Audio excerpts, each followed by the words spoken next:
The Assembly will hear an address by His Excellency Philip Edward Davis, Prime Minister and Minister for Finance of the Commonwealth of the Bahamas.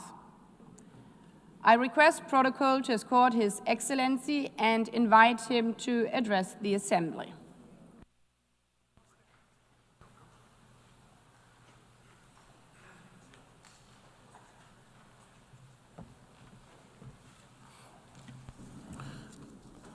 Madam President Annalena Baerbock, we offer our warm congratulations on your election to preside over this 80th session of the General Assembly. And we thank your predecessor, His Excellency Phil Yang, for a job well done. Excellencies, delegates, ladies and gentlemen, in celebrating 80 years of the global community coming together in this United Nations, we must remind ourselves of how we got here. The United Nations was not born out of some high-minded ideal or because humanity suddenly decided to promote its collective virtue. No, the UN was created out of the ashes of a period when humanity had almost destroyed itself. The blood-soaked trenches of the First World War, brought about by the rivalries between the great powers of the day, the collapse of the League of Nations, made impotent because of the refusal of the major powers to participate, the despair of the Great Depression, the rise of fascist ambition, which led to the devastation of the Second World War, the terror of atomic weapons. These are the foundation of the United Nations. Over 100 million died, many more driven into poverty.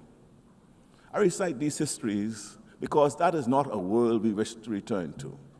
We are in danger of being doomed to repeat the brutal history lessons.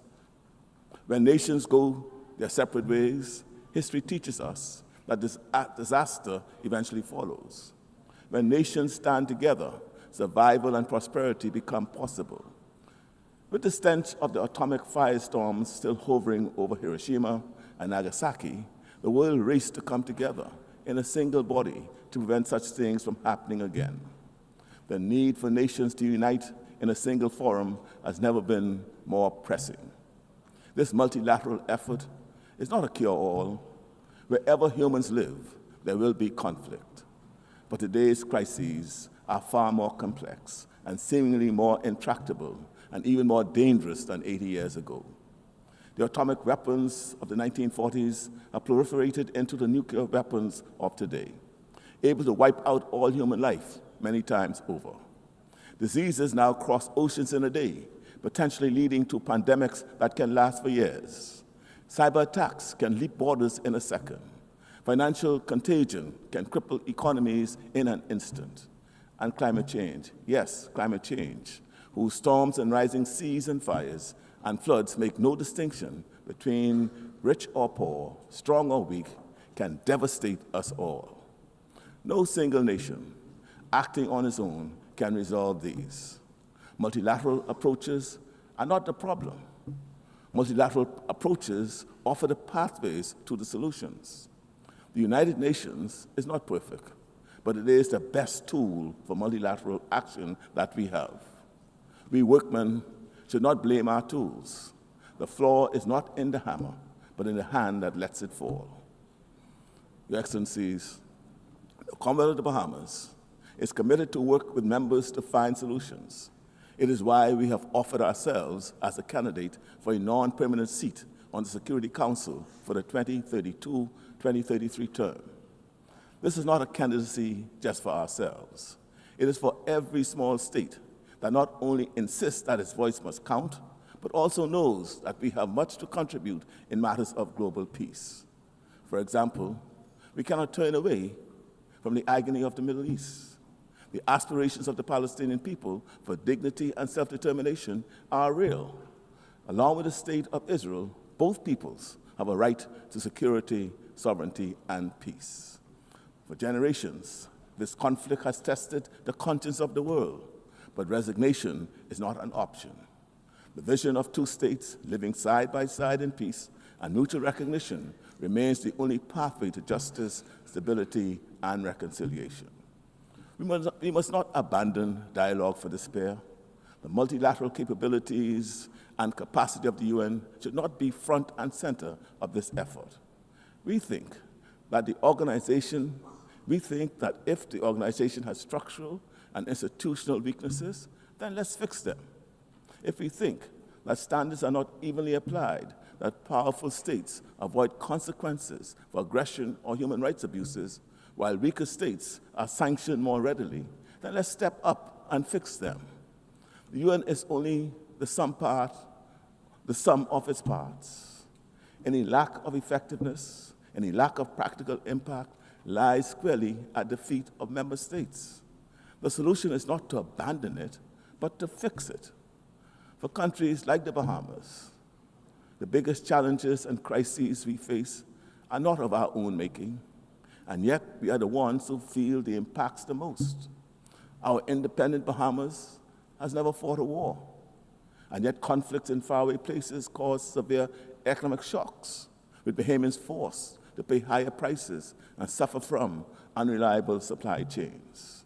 Above all, it is the physical changes relating to climate that are causing crises which we are critical, urgent, and existential. Over the past few years, many Bahamian voices have raised the alarm in many international forums about the risk we face from threats of climate change. We do not have the luxury of restarting an esoteric conversation about the causes of climate change. Our living reality means that we simply do not have the time. As I speak to you today, this morning, right now, a tropical storm is moving up our chain of islands. We hope, we pray that we are lucky. But can we remain lucky every season, every single year? We know what we need to do. We need to adapt and to make ourselves more resilient. But even with the best intentions, a small island state like ours, with a population of around 400,000 people and an economy of approximately $12 billion, we do not have the resources. We have one of the cleanest air in the world and emit far less than 1% of carbon generated by human activity. So we have to rely on others to also adapt. Is it really too much to ask of those most responsible to change their behavior so that the rest of us might have a better chance at survival? Along with climate change, our closest neighbors also suffer from a number of external threats. Our neighbors in Cuba have suffered for decades under an embargo which has caused suffering without delivering justice. The embargo has punished the ordinary people without changing policy. Friends, engagement, not isolation, is the only way forward. And so the Bahamas will continue to add its voice to the many who say the time for the embargo to be lifted is now. And what of Haiti? Too often the suffering of its people has been met with indifference. The multinational security support mission under Kenyan leadership has been an important bridge. But bridges must be a pathway to the solution. That mission must evolve into a force strong enough to meet the still present threat of violence and lawlessness. But Haiti needs more than security. It needs investment, partnership, and hope. The lack of security in Haiti disproportionately adversely impacts the security of the Bahamas. And we can no longer continue to carry so much of the burden and plight of the Haitian people. The world must act. We say this not out of fatigue, but out of conscious realization that a crisis of this magnitude cannot be left to neighbors alone. It requires a global response. The Bahamas therefore calls for a dedicated United Nations Support Office for Haiti, an institution to coordinate aid, sustain international attention, strengthen institutions, and nurture democracy. We cannot claim fidelity to peace and at the same time ignore Haiti. Your Excellencies, the lessons of history are clear. To retreat into a world of isolationist protectionism, where might is right and resources of the planet are plundered for the few, is to return to a time when life was famously described as nasty, brutish, and short. there would be a fairly swift breakdown in international peace and security. With no global forum for conflict mediation, there's a strong likelihood that disputes would more often escalate into wars, border clashes, and proxy conflicts. With every country facing increasingly dangerous and rapid climate change, the collective action needed to address it would likely hasten to climate breakdown. The kind of economic fragmentation that heralded the Great Depression in America in the 1930s would reemerge. Protectionist sanctions and trade barriers, the collapse of supply chains, and resulting higher costs of living around the world would recreate the same conditions that fueled the rise of fascism and the explosion of the Second World War. Is this what we really want? No matter how imperfect, are we really prepared to throw away what we have? Your Excellencies, we recognize that we seem to live in a time when the global community appears indifferent to the suffering and deaths of millions of our fellow human beings. And yet, even in the face of potential climate disaster, today we ask, not for your pity, we don't ask for clarity, for charity, we ask simply that you act in your own enlightened self-interest. The security and prosperity of all of us in the region, the hemisphere, and the world are interconnected. Even if we do not agree on the causes, as I have previously said to this assembly, our lived reality is that our storms and hurricanes are your fires and floods. If the Bahamas were to collapse because of the disproportionate risks we face from climate change, economic vulnerabilities, and external geopolitical pressures, the world would lose one of the more best tourist destinations on this planet. We ask for nothing more than what we all want, the right to live in peace and security and in the pursuit of happiness. But most of all, just let us live.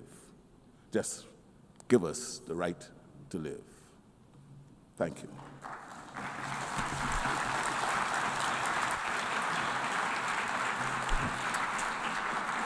On behalf of the Assembly, I wish to thank the Prime Minister and Minister for Finance of the Commonwealth of the Bahamas.